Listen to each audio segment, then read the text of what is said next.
네, 안녕하십니까. 직접 민주주의 뉴스에서 진행하는 주민자치 활동과 인터뷰 시간입니다.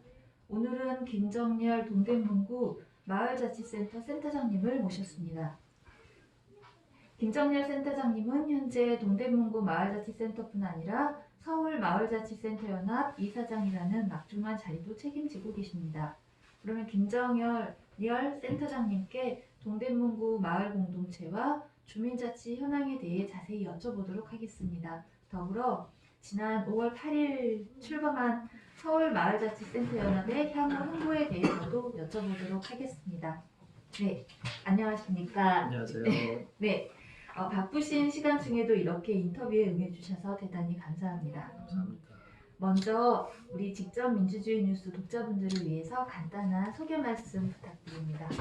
안녕하세요. 네, 저는 동대문에서 활동하고 있는 김정열이라고 합니다. 동대문구 마을자치센터에 지금 현재 센터장으로 일하고 있고요. 방금 말씀해주신 것처럼 서울 마을자치센터 연합의 초대라고 할까요? 네, 일꾼을 자임해서 하고 있습니다. 그리고 5월 8일이라고 하셨는데 5월 14일에 저희가 그래? 공식적으로 출범했습니다. 제가 페이스북을 막 뒤져봐는 바람에 네. 네.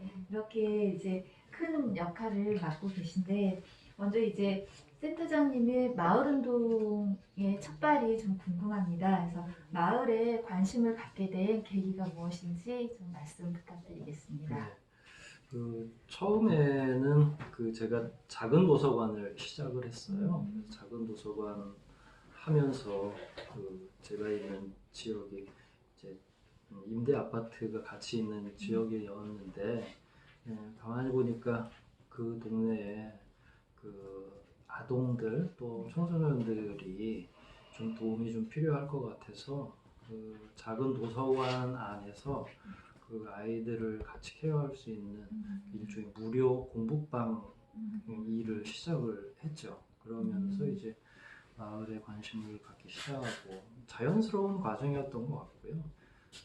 그러다가 사실 그 아이들을 위해서 마을 공모 사업도 사실은 몇 번 시작을 해서 그때 처음에 이제 그런 게 있다는 사실도 알게 되고 처음은 2005년, 6년 요 사이에 저희들이 그런 일들을 시작했던 것 같아요. 동대문에서. 그게 이제 제가 동대문에서 첫 발이기도 하고 이제 마을로 들어오는 처음 시작이었죠. 그때는 이제 뭐 그런 개념이 있어서 마을이다라고 하고 들어온 건 아니었는데 이렇게 되짚어 보면 결국 그런 활동들 그리고 또 지금도 이렇게 보면 동네 거점 공간으로서 작은 도서관들이 많은 좋은 역할들을 하거든요.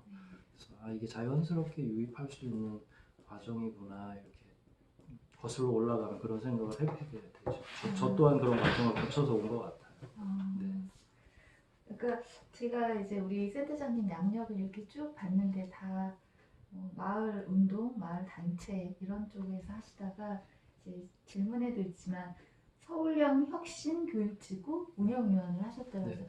우리 김원효 선생님께서 교육 혹은 이런 아이들의 문제에 대해 문제라고 표현하면 좀 그런데요. 아이들의 미래에 관심이 좀 많으신가 이런 생각이 들었거든요. 네. 그래서 이거를 좀 특화시켜서 질문을 네. 드리고 싶었었는데 이런 혁신교육이나 방금 이제 계기도 무료 공부방으로 시작을 하셨다고 하니까 이런 우리 후대들에 대한 관심이나 이런 것들이 좀 많으신가 봐요. 네. 제가 학부 때 처음에 교육학을 들었을 때 이게 이제 공교육 제도에 대한 어떤 문제 의식을 가졌었고요. 저를 가르쳤던 선생님도 그런 부분에 대해서 굉장히 많은 점들을 이렇게 저한테 알려주셨고 그래서 그랬는지 이제 대학원 교육학 전공을 하면서 더 깊이 들어간 상태였고요.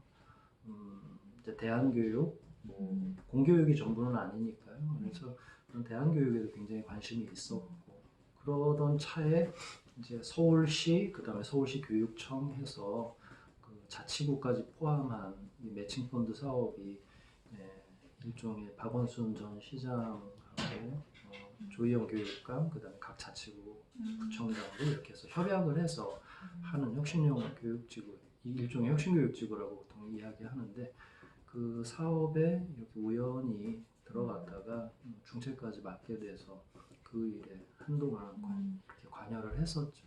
사실은 질문하신 것처럼 그 교육이 제대로 잘 자리 잡히면 사회 전반적으로 큰 문제가 없을 텐데 여러 가지 지금 대한민국이 큰 농사를 경험하고 있잖아요. 그러니까 그런 부분에서 이제 아쉬운 점이 있고 그래서 공교육 말고도 뭔가 학교 밖에서 또 온 마을이 아이들을 가르칠 수 있는 방법들은 없는가. 근데 그런 걸 모색하는 게 사실은 서울형 혁신교육지구의 취지이기도 하고 그런 취지하고 또 제가 이제 기존에 해왔던 어린이 청소년들을 위한 다양한 활동들이 이렇게 잘 맞은 것 같아요. 지역에서. 그래서 그런 부름이 있어서 동대문에서 활동하기도 하고 이제 그 중에 한 사람은 이제 서울시 중앙위원으로 가도록 돼 있어요.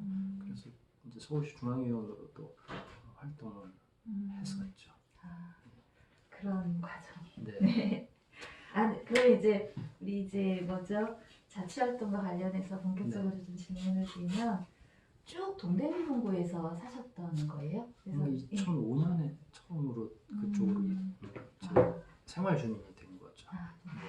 그렇게 이사를 하시면서 그럼 동대문구랑 인연을 맺게 되신 거네요? 생활하는 생활 주민인데 일종의 이제 사업장 가지고 있는 그런 주민들을 보통 생활 주민이라고 거류 주민이라고 이렇게 보통 이야기하거든요. 그래서 그런 방식으로 처음에 동대문하고 인연을 맺었고 지금까지 계속 되고 있는 상황이에요. 네. 그렇다면 이제 동대문구 마을운동이나 자치현황에 대해서 워낙에 이제 맡고 계시는 역할 자체가 그러시니까 쭉 꿰뚫고 계실 거라고 보이는데 동대문구 현황을 좀 독자분들께 소개 부탁드립니다. 네. 그 꿰뚫는 것까지는 아닌 것 같고요. 그냥 동대문에서 계속 그 활동을 하다 보니까 과거의 역사도 좀 알게 됐고 또 현재 또 전망하는 미래 이런 것들이 저희 이제 이렇게 생각이 나는데 동대문은 제가 활동할 때까지도 지금도 여전히 마찬가지지만 큰 시민단체 두 개가 지탱을 하고 있었어요. 푸른 사람들하고 열린사회가 같이 두 축으로 굉장히 오랫동안 활동을 해 오셨고 아마 동대문 안에 시민단체 대표격이라고 할 수 있죠. 이제 그런데 이제 저희도 저도 이제 그런 활동들을 하려고 들어가서 이제 법인을 도서관 운동 그다음에 이제 아까 말씀드렸던 아이들 교육 이런 걸 하려고 그 법인을 하나 설립을 해서 사단법인을 가지고 사업을 시작을 한 거죠. 일종의 교육 활동이나 이런 활동들을 그래서 자연스럽게 녹아 들어간 것 같고요. 동대문은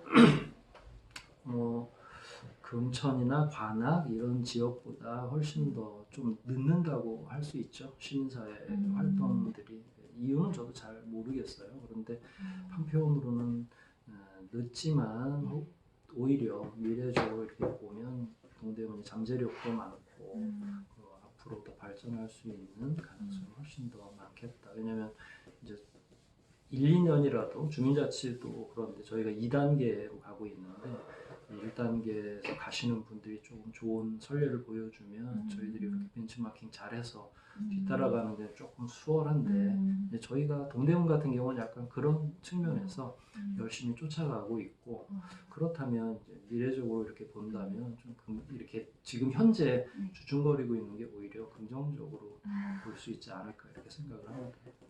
아까 그 사단법인 만드셨다고 하셨는데 이름이 뭔지 여쭤봐도 되나요? 서울문화 네트워크라고 하고요. 처음에 제가 이제 작은 도서관 시작을 하면서 제가 도서관 쪽으로는 책 관련해서는 이제 늘 관심이 있었기 때문에 그 사서 자격증도 좀 취득을 했고 그러면 관련 활동을 계속 해야 되겠다 해서 사실은 책 중심의 도서관 중심의 그 법인을 하나 만들었고요. 그게 이제 전농동, 동대문의 전농동에 자리하고 있어요. 지금 거점으로는. 그래서 그 지역에서 그 초창기부터 같이 활동을 해왔고 그래서 그 지역을 지금 책마을, 또 도서관 길 이렇게 해서 특화시켜서 지금 전농 2동을 그 주민자치회랑 같이 협력해서 좀 나아가고 있는 중입니다. 책을 참 좋아하시죠. 네. 그럼 아이들이 참 좋아하겠어요? 네. 네. 그 다른 자치구도 뭐 다 책 축제가 있는데 네. 저희는 전농 이동에 배봉산이라고 있어요. 그래서 배봉산. 네, 네. 그래서 포레스트 북 페스티벌이라고 해서 산 속에서 책 축제를 하죠. 그래서 2017년부터 네. 민간 주도로 처음에 책 축제를 했고요. 이제 그런 책 축제를 하려다 보니까 저희들이 네트워크가 필요해서 학교 도서관, 작은 도서관, 구립 공공도서관 해서 네. 도서관 네트워크를 아. 그 지자체 중에서 거의 최초인 것 같아요. 지금도 굉장히 열성적으로 활동하고 계시고 사서분들이 다 모여 계세요. 그래서 한 70여 개 회원들이 같이 그 도서관 네트워크 활동을 하고 있고 그런 도서관 네트워크에서 책 축제 같이 진행하고 있고 지역 도서관하고 또 공공도서관들하고 학교 도서관하고 네. 굉장히 친밀하게 같이 잘 운영되고 있죠. 그것도 제가 처음 같이 만들었던 것 같아요. 그럼 이렇게 도서관, 요즘 워낙 도서관의 형태가 다양해졌잖아요. 이런 것들이 마을 내에서 네트워크가 형성된 곳은 동대문구가. 글쎄 제가 알기로는 저희가 처음 시작을 했고요. 예. 그 동작인가 거기 예전 구청장님이 책 관련해서 수석 도서관도 만드시고 뭐 시집 도서관도 만드시고 저희하고 같이 이야기 나누시면서 그 공무원 보내셔가지고 그 네트워크 어떻게 할 수 있는지 그 자문 얻어가시는 걸로 봐서는 저희가 최초가 아닐까. 네. 근데 뭐 그게 중요한 것 같진 않고요. 그래도, 그래도 관에서 주도하지 않고 민간. 민간 작은 도서관 리더들이 이 일을 해 나가는 게 되게 의미 있는 일인 것 같아요. 자발적으로. 그리고 그분들이 이제 책 축제도 같이 운영하고 있고 주도하고 있고 그런 거죠. 국민들이나 아이들의 반응은 좀 어떤가요? 처음 있었던 일이니까 네. 예, 굉장히 좋아하고 그리고 또 아이들 같은 경우는 아동들 같은 경우는 워낙에 책을 다들 좋아하잖아요. 네. 예, 중학교 가면 딱 도서관 발 끊지만 그래도 초등학교까지는 다 네. 도서관 중심으로 아이들이 그래서 아까 말씀드린 것처럼 저희 도서관 길이 있어요. 전농이동에 그게 조금 전에 말씀드렸던 그 배봉산까지 올라가는 길 안에 초등학교, 그 다음에 작은 도서관 이렇게 해서 막 학교 도서관, 그 다음에 이제 전농 이동 주민자치센터에 있는 그런 도서관까지 하면 거의 10개에 육박해요. 그 길 안에. 그래서 그 길 안에 있는 도서관들끼리 또 이제 특화하려고 지금 준비 중이에요.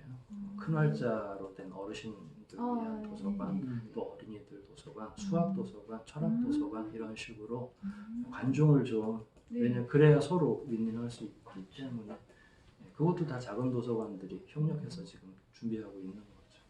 부러운데요. 제가 사는 동네도 이런 게 있었으면 얼마든지 생각이. 가능하죠. 예. 예. 누군가 한 분이 시작하시기만 하면 필요는 다들 느끼시는 것 같아요. 그런 해보시니까 그런 걸 네네네. 느끼시는 거예요. 학부모님들 호응도 너무 좋고요. 자녀들이 자녀들이 가 있을 그 그렇죠. 공간 중에는 작은 도서관이 굉장히 유용하거든요. 네. 그리고 코로나 때도 공공도서관은 그냥 조금 위험하면 다 폐쇄시키잖아요. 맞아요. 오히려 작은 도서관이나 이런 데가 긴급하게 돌봄할 수 있는 저희들이 이번 코로나 보내면서는 그런 고민도 많이 해봤죠. 예. 이게 바로 주민자치 활동이 아닌가 라는 생각을. 네. 네. 예. 네. 그다음으로 이제 또 질문을 드릴 내용이 이제 동대문구 이제 제가 홈페이지 들어가서 봤더니 마을 공모 사업 선정이 얼마 전에 끝났다고 읽었거든요. 동대문구 주민들 그리고 마을 활동가들, 동대문구 마을 활동가들이 이제 주목하는 공동체 사업 영역이 좀 있을 것 같아요. 이게 지역마다 조금씩 차이가 있다 그러더라고요. 그럼 우리 동대문구에서는 좀 어떤 영역으로 주민들의 관심들이 좀 주목이 됐는지도 궁금하고요. 그리고 어쨌든 참여가 중요한 거니까 참여 정도도 어떤지 좀 여쭤보고 싶어요. 다른 데는 저도 잘 모르겠어요. 저희 거 하느라고 바빠서요. 네. 그런데 이제 저희가 이렇게 대학이 3군데가 있거든요. 이제 경희대, 외대, 시립대 이렇게 해서 그래서 저희가 일부러 그 청년 특화 사업들을 하거든요. 아예. 그래서 이제 거기는 이제 대학생뿐만 아니라 청년들만 이렇게 특별하게 모셔가지고 활동하실 수 있도록 저희가 배려해드리는 일종의 공간인 거죠. 그래서 그런 분들 함께 하는 그게 좀 특징적이에요. 그래서 그런지 작년 올해 이렇게 하면서 청년들 약진이 굉장히 두드러져 있고요. 또 하나는 동물권이나 환경권 쪽에서 굉장히 이 마을 활동에 관심을 많이 가지세요. 그리고 일반 주민들도 환경 문제에 관련한 그 마을 활동들을 저희한테 공모하는 경우가 굉장히 많아졌어요. 그래서 저희가 꼭 그걸 프로테이지로 이렇게 환산해 보진 않았지만 평소보다 훨씬 더 많아진 게 두드러지고요. 저희가 뭐 이렇게 공모사업 선정한 결과 놓고 봐도 그런 분들이 많아지는 건 사실이에요. 그래서 크게 보면 청년들이 마을에 관심을 갖는 하나의 계기가 되기도 하고 또 다른 한편에서는 이제 마을 환경 문제 그다음에 이제 동물권 이런 부분 일부러 저희도 그런 분들을 훨씬 더 그 배려하기도 하고 하죠. 네. 사실 청년들이 이제 불안하고 힘든 시기인 네. 거잖아요. 지금 세대들이. 근데 특히 청년들이 마을 사업에 관심을 갖고 지속적으로 활동한다는 게 쉬운 건 아닌 것 같은데 이제 이들의 공모 사업이 진행이 되고 이 역량들이 마을 활동으로 좀 이렇게 흡수는 잘 되고 있나요? 글쎄 저도 그게 아쉽긴 한데요. 그래도 어떻게 보면 이런 작은 경험이라도 해보시는 게 좋을 것 같고요. 그리고 한번 이렇게 본인 그 해보시는 활동가분들이 그 효능감을 느끼시면 그래도 다음번 그 다음번 계속 확장해 나가는 것 같아요. 그래서 자영업을 하는 청년분들도 많이 계시고 그분들이 실제로 연대하고 네트워킹하고 하는 것도 많이 봤고요. 그다음에 이제 초기에 이웃 만들기 방식으로 그러니까 새싹기라고 보통 그러는데 가장 작은 단위에서 청년들은 간단하게 밥 모임 같은 거 하시거든요.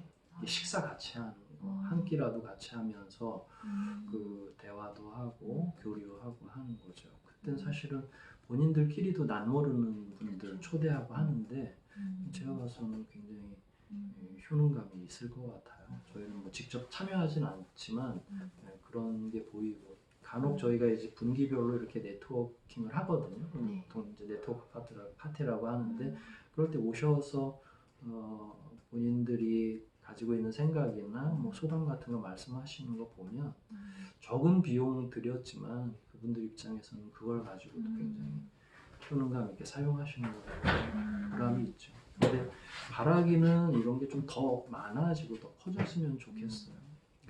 학자들은 이런 식으로 퍼주는 거에 대해서 퍼준다고 표현하시고 하는데 제가 봐서는 이런 기회조차도 받지 못한다면 옳지 않고 이건 어떻게 보면 기회라기보다는 이제 권리에 속한다. 지역사회에 살아가고 있는 청년을 비롯해서 어르신들까지 누구나 다 스스로가 해볼 수 있는 그런 권리에 속하지 않나. 앞으로 더 확대됐으면 좋겠어요. 공모 사업의 형태만 있긴 하지만 좀 다양한 방식으로 주민들이 스스로 해볼 수 있는 일들이 좀 많아졌으면 좋겠다는 생각이죠. 사실 공모 사업은 그런 의미에서 10여 년 전부터 계속 지속이 됐던 거고요.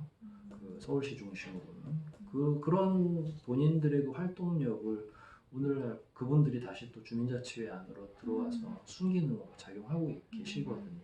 그래서 작은 돈이지만 본인이 써보고 그 공모사업 지침대로 써보는 게 굉장히 중요하고 이해도도 넓어지고 그런 분들이 이제 주민자치 현장으로 들어가시기도 하는 거죠.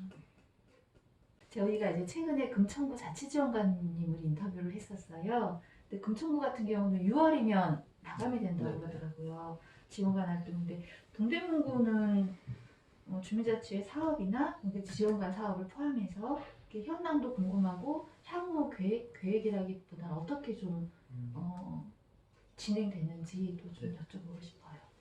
그 보통 서울형 주민자치가 정책 사업으로는 그 단계로 좀 나누고 있어요. 1단계에서 4단계까지. 근데 그 1단계는 말씀하신 것처럼 구로, 금천 뭐 이런 데가 1단계로 지금 지나가고 있고 도봉을 포함해서 그래서 올 6월이면 이제 종료가 되죠. 저희는 2단계예요. 그래서 내년 6월까지 이제 한다고 하는데 뭐 저희도 내부적으로나 혹은 다양한 통로를 통해서 대화를 많이 하고 있어요. 그래서 이거를 뭐 12월까지 일단은 연장을 하는 방식들을 서로 의논하는 중이고요. 이게 근데 자치구 예산이 수반되어야 되는 거예요. 그래서 쉬운 일은 아니지만 실제로 이제서 3년, 4년 해보는 입장에서 하다가 지원관들을 쑥 빼버리는 건 이게 정책의 연장선에서 본다면 되게 무모하게 보이기도 하고요. 이런 기조가 사실은 지난해부터 그 서울시 중심으로 생겼었거든요. 이게 원래 뭐 시장 정책 사업이었기 때문에 그 한시 지원이라고 단서를 달고서 시작을 했던 거예요. 그런데 그 제가 이해하는 한시 지원이라고 하는 건 적당한 기간 동안 해보고 효과가 있거나 더 필요하면 저는 더 지원해도 된다는 의미라고 생각하거든요. 한시이기 때문에 지원하지 않는 게 아니라 물론 이제 그 중심에 이 서울시에서 하던 걸 자치구가 예산으로 이렇게 자치구 예산으로 더 확장하는 거는 어떻게 보면 시간이 지나면서 앞으로 감당해야 될 일이지만 실제로 지방자치가 완료되지도 않았고 지방자치 완료되면 사실은 예산자치가 돼야 되잖아요. 그런데 그 문재인 정부에서 말했던 적어도 40% 이상은 그 지역으로 내려가야 되는데 여전히 뭐 20% 정도로 광역에서 먼저 받고 서울 이제 자치구로는 더 적은 돈이 내려오는데 그런 상황에서 이걸 자치구에서 예산 없이 받으라고 하는 건 제가 봐서는 앞뒤가 안 맞는다. 그 다음에 그동안 서울형이다 이라 할지라도 주민자치에 대한 경험 이제서 5년, 6년 먼저 가시는 분들이 5년, 6년이에요. 지방자치법 전부 개정도 이제 30여 년 만에 처음 이루어진 건데 이 정도 해놓고서 서로 그 공 돌리듯이 이렇게 발을 빼는 건 옳지 않다. 그렇다면 이건 자치구에서 받든 서울시에서 지속 지원을 하든 뭔가 그 답을 좀 내려야 되지 않나. 기간이 좀 지났기 때문에 자치구로 이양하라고 하는데 자치구에서는 아시다시피 예산은 한정된 상태고 그런 게 지방 분권하고 맞물려서 예산도 충분하다면 뭐 자치구에서 받는 게 마땅하죠. 지방자치의 정신에도 맞고. 그런데 예산을 주지 않으면서 자치구 이양으로 던져버리면 이거는 합당하지 않은 건데 아무튼 그런 맥락들이 하나가 있고요. 그럼에도 불구하고 지역에서도 굉장히 지원관 의존도가 있거든요. 초기하고는 다르게 지원관들이 자기 전문성을 갖기 시작을 하고 그런 부분에 대해서 지원관 도움 없이 그 현행 주민자치회가 건전하게 운영되기가 쉽지 않겠다라는 생각을 하죠. 저도 옆에서 돕는 입장에서도요. 저희도 지금 자치구 내에서 말씀하신 것처럼 어떻게 이걸 동대문형 주민자치회로 전환을 해서 할 수 있는가. 예산은 없지만 그럼에도 불구하고 주민들이 정말 이걸 원한다면 어떻게든 관철시키는 게 굉장히 중요하고 필요하겠다. 이런 생각을 하고서 집중력을 지금 발휘하고 있는 중입니다. 쉽지는 네. 사야 산이 많은 일일 것 네. 같은데 일단은 어쨌든 이제 그런 주민자치회 활동도 하고 있고 이제 주민자치 활동 전반적으로 많이 이제 확대되고 있는 상황인 건데 실제로 동대문구 주민들이나 혹은 우리 이제 센터장님이 느끼시기에 주민자치회 운영이라는 게 실제 주민자치 혹은 주민 직접 민주주의 활동을 넓혀나가는 데 있어서 중요하다고 판단하시는 지점이 분명히 있으실 것 같아요. 네. 그게 어떤지 그리고 주민들의 반응이나 어쨌든 주민들의 호응이 있어야지 주민자치회도 밀고 나갈 수 있는 거니까 네. 그것에 대해서 좀 어떻게 바라보시는지 부탁드립니다. 좀 일단 이게 경험이 지금 너무 저희한테 짧아요. 예를 들어 동대문 같은 경우 이제 4년 차로 기간으로 보면 그동안 뭐 대한민국이 건국한 이래로 이런 식으로의 자치 경험이 거의 전무했었잖아요. 네. 주로 대민주주의로 왔었고 그러다가 이제 시작을 한 거예요. 그래서 호불호도 있고 또 이 자치 경험 자체가 없는 분들 입장에서는 뭐 거부감도 있으실 수 있고 그런데 이런 경험 없이 우리가 10년 뒤, 20년 뒤에 건전한 풀뿌리 민주주의가 형성이 되리라고 저는 생각하지 않거든요. 지금이 어떻게 보면 제일 중요한 시기고 이런 경험들, 다양한 경험들을 우리 시민들, 주민들이 해봄으로써 앞으로 더 발전하고, 특히 한국 같은 경우는 우리가 늘 압축 성장을 하는 편이잖아요. 저는 10년, 20년만 잘 해보면 지금 저희가 그 부러워하는 저 북유럽 국가들이나 풀뿌리 민주주의 잘하고 있는 그런 나라들 충분히 앞질러서 실제로 선진국으로 갈 수 있지 않겠나 하는 어떤 그 일종의 청사진 내지는 좋은 그림 이렇게 생각해 보는데 불가능하다고 생각하지 않아요. 하지만 말씀드렸던 것처럼 저희가 넘어가야 될 산 너무 많은 거죠. 벌써부터 이거 한 해 만에 하시는 분들이 굉장히 많고요. 부정적으로 생각하는 분들도 있고. 근데 뭐 그런 거 이기지 못하고 어떻게 또 해 가겠어요. 저는 그조차도 하나의 과정이라고 생각하고요. 또 그런 분들하고 의사소통 잘 해서 더 좋은 쪽으로 발전해야 되겠죠. 네. 근데 이제 아까도 말씀하셨지만 4년 정도 주민자치 활동 이렇게 되고 있는데 실제로 그 전에 이제 주민자치위원회가 있었던 거고 네. 우리 동네에서 내가 주인이 돼서 뭔가를 해보는 건 몇 년 안 되는 거잖아요. 그렇죠. 짧긴 하지만 그거에 참가했었던 사람들의 평가나 그들의 인식의 변화 정도도 분명히 느끼셔서 피드백이 왔을 것 같아요. 그거에 대해서 좀 거안에서 느끼신 확신 뭐 이런 게 보통 있으실 것 같아요. 효능감이라고 하시기도 하고요. 그 이제 그 이전까지의 경험들은 일방적인 봉사라고 생각을 하시거든요. 그리고 여전히 그렇게 이해하시는 분들도 계시고요. 근데 그건 뭐 나무랄 필요는 없고요. 그 안에 이제 다양한 그런 요소들이 포함되어 있는 거라서 이제 그런 과정 중에 어떤 분들은 이제 본인들이 이야기하고 토론하고 또 소개한 내용들이 좋은 의제로 만들어지고 그게 이제 마을을 변화시키고 뭔가 이런 과정들을 직접 해보는 어떻게 보면 4년이면 한 번 정도는 충분히 한 거거든요. 지난번 이제 작년부터 코로나 때문에 그 원활한 활동을 하진 못했지만 그래도 시범동 5개의 동은 이런저런 활동들을 해보신 분들이 계시고요.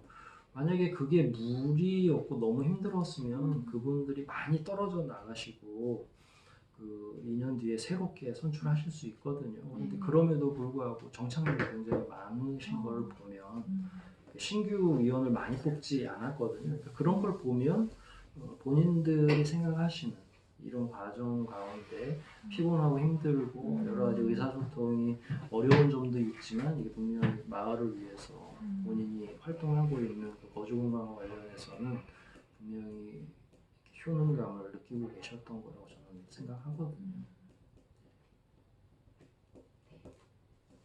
본인이 안에서 성취감이나 성장하는 걸 느끼면 아무리 힘들어도 하는 것 같아요. 네. 네. 그러면 이제 전반적인 말씀을 드렸는데 구체적인 거 하나만 더 여쭤보면요. 주민자치 이제 이 센터장으로 쭉 활동을 하시면서 사업이나 뭐 떠오르는 뭐 사람? 그래서 주민자치 활동을 쭉 해오시면서 이런 사업과 혹은 이런 사람 하나는 좀 자랑하고 싶다.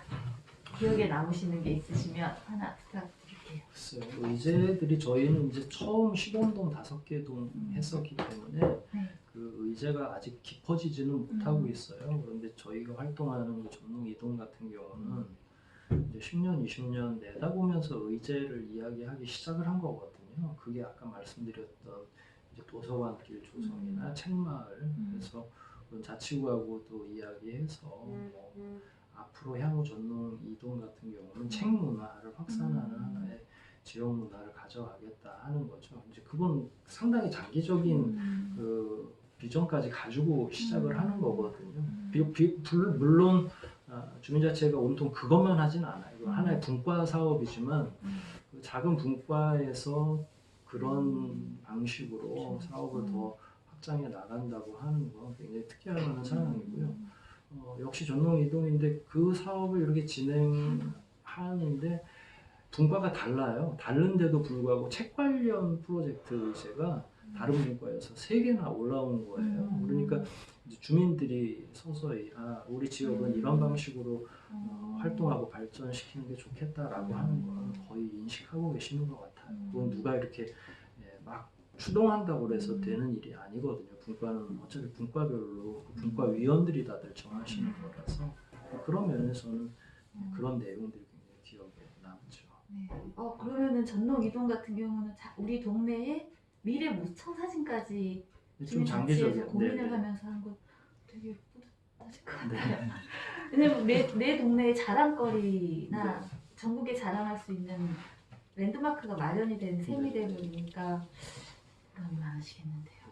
네, 왜냐면 책에 처음부터 이 일에 관여를 하신 네. 거잖아요. 제가 사는 동네도 이런 게 하나 있으면 남들한테 자랑할 수 있는.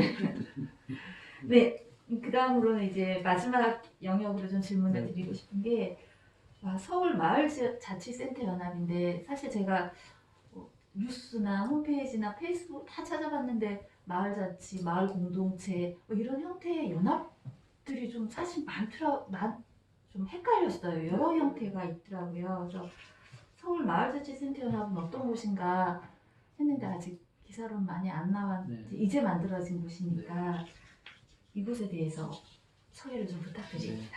네. 따끈따끈하고요. 네. 5월 14일 날 저희들이 25개 자치구에 설립되어 있는 센터들의 대의원 2분씩 그래서 50여 명 정도의 대의원이 모여서 창립을 했어요. 근데 아까 말씀 나누는 중에 표현되었지만 지난해 7월부터 이제 박원순 시장 요구부터 시작을 해서 이 마을 정책, 또 주민자치 정책 이런 것들이 행정도 그렇고 흔들리기 시작을 하는 것을 저희는 감지를 했고 이게 단순히 저희들 해당 센터들의 문제가 아니라 그럼에도 불구하고 우리가 제일 그 문제를 많이 아니까 장기적으로 보고 미래적으로 본다고 하면 주민자치 분야에서 굉장히 손실이 클 수도 있겠다. 여기서 정지해버리면 물론 행안부에서 진행하고 있는 읍면동 안에서의 주민자치도 이렇게 포함되어 있거든요. 서울형뿐만 아니라 전국적으로 꽤 오랫동안 했는데 이제 17% 정도 달성한 거예요. 서울시는 올해 내시가 돼야 돼요. 근데 이제 절반 오고서 그걸 자치구에서 알아서 하라고 하는 거거든요. 그러면 이런 과정은 옳지 않다. 전동 실시는 당연히 해야 되는 거고 주민들이 이 과정을 통해서 반드시 풀뿌리 민주주의로 편안하게 넘어갈 수 있는 그 역할들을 우리가 해야 되지 않겠나. 그러려면 연대하고 협력하는 일 절대적으로 필요하고 또 그 안에서 마을과 주민자치 정책들이 같이 의논되고 연구되고 같이 교류되고 이런 것들이 필요하겠다 싶어서 지난해 말부터 계속 준비해 왔고요. 그래서 일종의 주민자치의 당사자 조직 그러면 주민자치회가 이렇게 들어가잖아요. 주민자치. 근데 저는 저희들도 당사자라고 생각해요. 그 일들에 최선을 다해서 힘을 기울이고 있는 지역 활동가들이 300여 분이 지금 넘게 활동하고 있잖아요. 센터마다 지원관 포함해서 10분 정도 이상씩 다 상주하고 계시는데 이분들이 그동안 가지고 있는 생각, 철학, 주민자치에 대한 열정 이런 것들이 사라지고 훼손되고 하는 게 아니라 더 모아지고 거기서 생겨난 노하우와 경험들이 다시 주민자치나 마을 활동을 위한 촉진이 돼야 되겠다. 그러려면 모이는 게 가장 먼저 급선무다 해서 저희들이 연대체를 하나 결성하게 됐습니다. 그러니까 각 구마다 있는 뭐 마을 공동체 지원센터나 마을자치 지원센터들의 연합체다라고 보면 되겠네요. 근데 이제 이 센터라는 게 구마다 또 자기의 색깔이 또 다 있으시다고 그러더라고요. 입장도 조금씩은 다르고 운영 방식도 조금씩은 다르고. 근데 그런 것으로 인한 이견이나 벌써 이견을 여쭤보면 안 되는데 괜찮습니다. 향후 계획하시는 목표, 공동의 목표 정도로는 어떤 걸 좀 설정하고 계신지. 저희는 그냥 뭔가 단일한 색깔을 내려고 모인 건 아니에요. 그 네. 말씀 주신 것처럼 네. 그 지역적인 특색도 있고 그 네. 지역마다 그 위탁하는 방식도 다르고 활동하는 방식도 다르고 토대가 다르기 때문에 그건 저희들이 절대적으로 존중하죠. 그런데 이제 주민자치나 마을활동에 대한 원칙이나 대전제는 같잖아요. 우리가 풀뿌리 민주주의 하자는 거고 그 면에서는 대의가 아니라 직접민주주의에 대한 철학들이 분명히 같아요. 방식이 조금씩 다를 수는 있지만 그래서 그건 저희는 크게 이견이 없는 거고요. 그리고 철저히 권역별로나 센터별로 알아서 활동을 다 하고 계시는 거예요. 다만 연대의 필요가 있을 때만 저희들이 하는 거고 여기서 뭐 강제하거나 하지를 않으니까. 근데 이제 저도 이제 2017년부터 단장 또 센터장까지 이렇게 계속 진행을 하고 있는데 늘 센터장님들 만나보면 거의 대동소이합니다. 그 열정이나 지향하는 바가 뭐 다만 이제 그 각 자치구에서 마을 활동들을 어떻게 하시는지는 그건 저도 잘 몰라요. 저희도 분주하기 때문에 하지만 그 큰 틀 안에서는 다 동일한 생각을 갖고 하시니까 크게 문제될 건 없고요.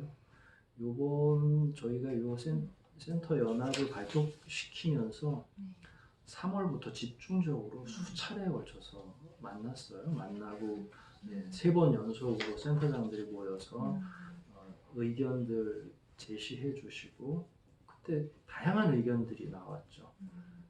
틀리기보다는 다른 의견들이 나왔고 그거를 계속 수정하면서 왔어요. 근데 어떤 분도 연대하는 거에 대한 거부 반응은 한 분도 없으셨고 다만 강론이 조금씩 다른데 그건 충분히 서로 수용할 수 있는 부분이라서 예, 연대에서 연대체로 발족하는 것까지는 큰 어려움은 없었던 것 같아요. 앞으로도 그러리라 생각을 해요.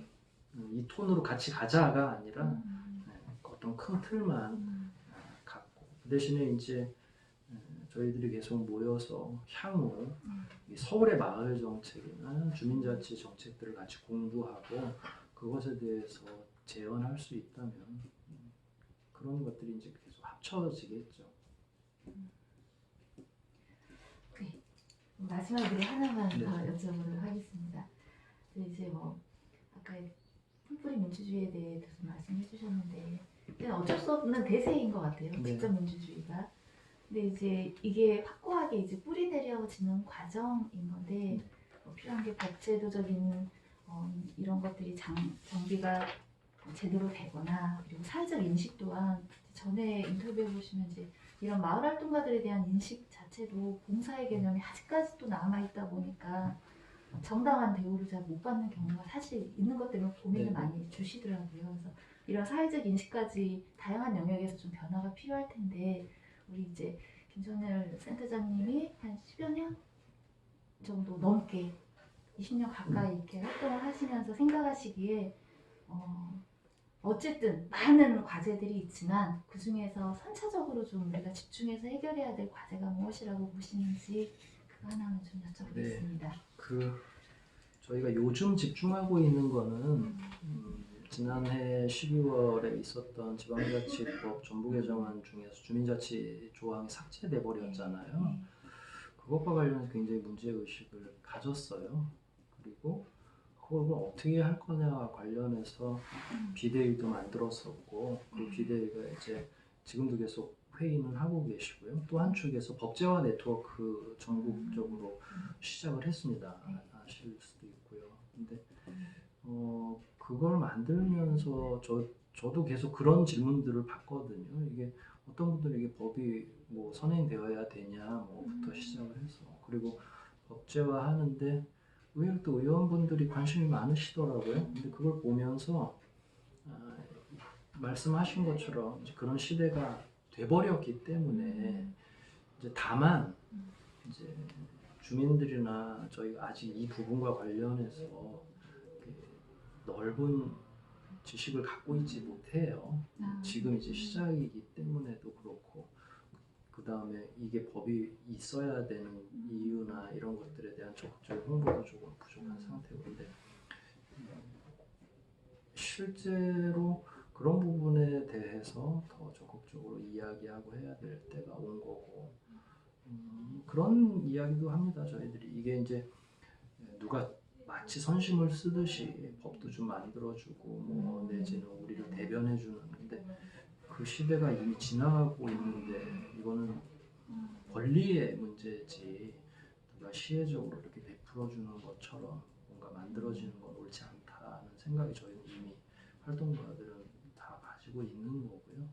그렇다고 하면 이거 어떻게 효과적으로 할 수 있는가? 저는 법이 먼저 제대로 만들어졌으면 좋겠어요. 그 지방자치법 정부 예정안에 그 상징적으로 주민자치조항 다시 들어가고 주민자치 기본법 같은 경우가 빨리 발의돼서 나오면 그 질문 주셨던 것처럼 주민들이 이렇게 뭐라 그럴까요? 마음이 공허해지는 활동으로 종료되지 않을 거고 당당하게 저희가 이제 요구할 수 있는 시대인데 이게 아주 미묘한 일종의 여명이 밝아올 때 어둠과 빛이 공존하는 것 같은 느낌이에요. 분명히 촛불을 통해서 거대한 권력들이 무너지는 걸 보는데 그 열매는 정당이 가져가 버리고 실제로 다시 이런 일들을 위해서 시민들이 다시 모여야 되나 하는 의구심이 들 정도로 그게 연결되지 못한 게 되게 아쉽고요. 그렇습니다. 이런저런 생각들이 다 다양하게 있는데 뭐라고 말씀으로 이렇게 딱 표현하기가 어려운 것 같아요. 어쨌든 마을자치 지원센터, 그러니까 이 연합체 향후 활동이 되게 좀 중요해지겠네요. 어떻게 보시겠어요? 뭐 지역에서 해야 될 일인 것 같고요. 네. 저희들 사명이 말씀하신 것처럼 그런 게 있는 거죠. 시민들을 지원하는 시민 지원 조직이 이제 그 전엔 저희가 중간 지원 조직이라고 해서 굉장히 말 그대로 중간에 있는 것처럼 보여지는데 저희는 시민 편이죠. 사실은 시민 지원 조직인 거고 그리고 그 시대가 됐는데 그걸 서로 인정을 지금 아직 안 하고 있을 뿐이고요. 시민들이 더 적극적으로 활동하실 수 있도록 행정에서든 어디서든 배려해야 되고 그걸 적극적으로 끌어내는 역할을 저희들이 먼저 걸어가고 있는 활동가들이 하게 되어 있는 거라서 그런 게 저희 사명인 줄 알고 있고요. 어떻게든 가야죠. 많이 왔고 말씀하신 것처럼 초창기에 이런 고민, 고생하시는 분들이 좀 수고를 해주시면 향후 10년, 20년 뒤에 분명히 좋은 성과가 있으리라 이렇게 생각을 하고 가는 중입니다. 네. 이렇게 긴 시간 인터뷰 차근차근 말씀 잘 해주셔서 너무 감사합니다. 되게 이렇게 긍정적으로 또 말씀해 주셔서 잘 정리해 보도록 하겠습니다. 고맙습니다. 네, 오늘 인터뷰 감사합니다. 감사합니다.